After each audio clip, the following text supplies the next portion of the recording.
I wanted to understand the difference between a cine lens and a standard lens. Would it make sense for me as a single creator to use one over the other? And what makes each of those lenses so special? In today's video, we're looking at the Viltrox S20mm T2 and the Sigma 20mm f2. Although this is more a lens type comparison versus a lens comparison, we still want to take a closer look at all the characteristics of each of those lenses. Now, of course, as a single creator, if you have to film yourself, it is a huge advantage having an autofocus lens. But this is not what this video is about. And even with a manual lens, there are ways to work around this. You could use a tripod as a placeholder instead of yourself, focus on it, and then switch places. I wanted to test these lenses for video as well as for photos. I have a YouTube channel on which I test cameras and lenses. Could I take a picture of you? Awesome, thank you.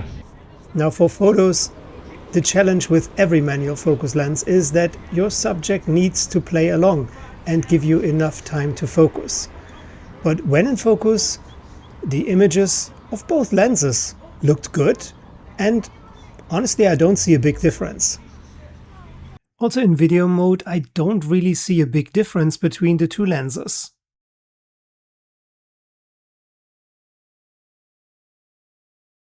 One difference I noticed is that the Viltrox is a bit more on the cooler side, while the Sigma produces warmer tones.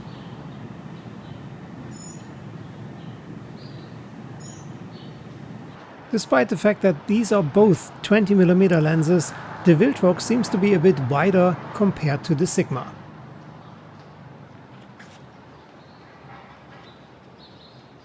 If you're asking me, I think both lenses do a fantastic job and deliver excellent image quality.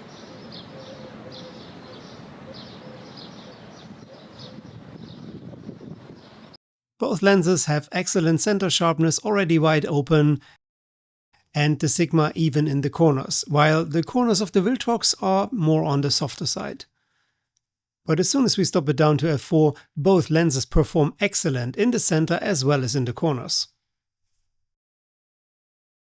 The minimum focusing distance on the Viltrox is 25 centimeters.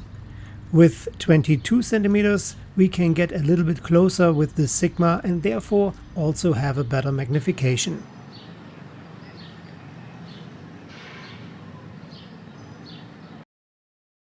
Neither of those lenses has problems with distortions.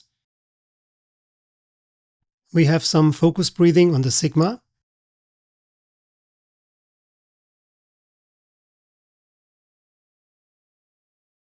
But then I was very surprised to see that the Viltrox as a cine lens has pretty much the same amount of focus breathing.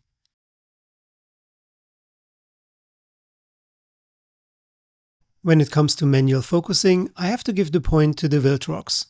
It is a pure manual focus system, and that is simply smoother compared to the electronic focusing from the Sigma.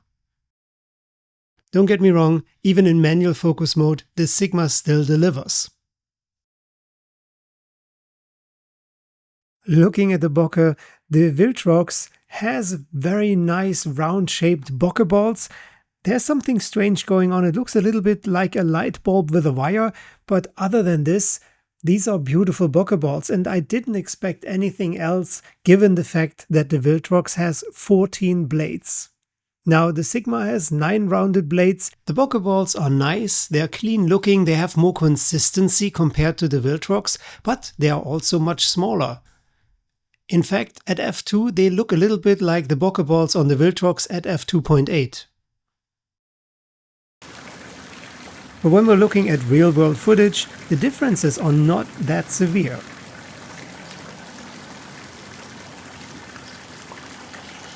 Now we're testing the Viltrox for Sunstars at f16. And here's the Sigma, also at f16, same test.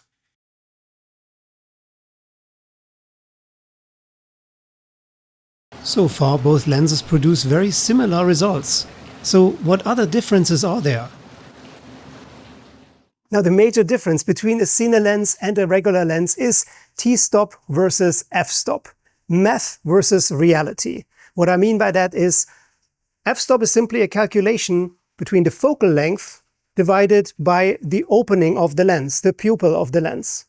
But it doesn't account for the layers of glass, for the optical elements that are built into a lens, because they could potentially absorb the light, they could reflect the light, and in the end, what really hits the sensor might not be an f2, it might be an f2.2 or an f2.4.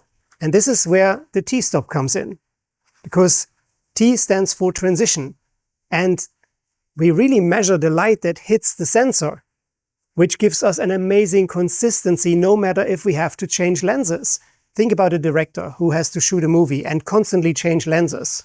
Each time they change lenses, the same amount of light will hit the sensor no matter if these lenses have 9 elements in 7 groups or 16 elements in 12 groups. And that makes the post-production of this footage so much easier and so much more consistent. Both of the lenses have a convex style, that means they're bulging to the outside. But the bulge on the Viltrox is significantly larger, and that results in, I wouldn't say issues, but things that we need to know in order to work around. For example, we cannot attach a simple lens cap onto the lens, we have to put it on top of the lens hood. Now unfortunately my copy had a QC issue, and one of the 2 clamps holding this lens cap in place was not snapping back in place, so it was a little bit loose. Another thing is that we cannot attach an ND filter because of that bulge. If we want to have an ND filter, and I think an T2 requires one, then we would have to take off the lens hood and attach a different element, and then we have an 82mm front filter size and can screw on a filter. Now unfortunately we can't attach a lens hood anymore. And here I was facing another QC issue from the Viltrox lens, because this ND element would not simply twist and snap into place as the lens hood does. No, it would actually stuck and be very stiff, and I really had difficulties to take it off again. The Sigma is so much easier. With a 62mm front filter size, we can simply screw on the ND filter and still use our lens hood. On the Viltrox we have a very smooth going manual focus ring close to the lens mount, and on top we have the aperture ring that also goes smooth but is a little bit stiffer, and I think that's intended so we wouldn't change the aperture by accident. The Sigma has an AF/MF switch on the side. Close to the lens mount we have a clicky aperture ring, and on top we have our focus ring. While the Sigma comes with a weather seal, I was surprised and also a bit disappointed that the Viltrox doesn't have one. Because of the different lens construction, the Viltrox is a heavy beast. It weighs almost twice as much as the Sigma. So to conclude this video, I want to start with the Viltrox, the cinelens. It has a 0.8 mod gear, and that fits into most rigs, so it's very capable, it produces great results. It retails only at $499, so it is definitely one of the more affordable Cine lenses. And I think it is great for smaller productions and for every filmmaker who has a rig and who needs consistency in their footage when they're changing lenses. Is it for me? No, I don't think so. It is front heavy and it weighs a lot on this little camera, and therefore I think I might have to resell this on eBay, and if you're interested, I will even leave a link in the description below. The Sigma on the other side sits so much smaller and lighter on the camera body. Yes, it comes at a higher retail price, $765 at the time of making this video. It is easier to use, it has a fantastic image quality and a far superior build quality over the Viltrox. Also the fact that it's dust and weather sealed helps a lot, and that it has an autofocus is beneficial. I know the video was not about that, but still this helps a single creator like me. Overall, I would choose this anytime over the Viltrox. Now, where does this leave us in the comparison Cine versus standard lens? I think Cine lenses are great for creators and filmmakers who have to constantly change lenses and need consistency in their footage in terms of exposure, in terms of the light hitting the sensor. Now for single creators like me, a standard lens is the better solution because it makes life so much easier. And that concludes my little video. Thanks so much for watching this. Till the next time, stay safe, stay tuned, and take care. Bye for now.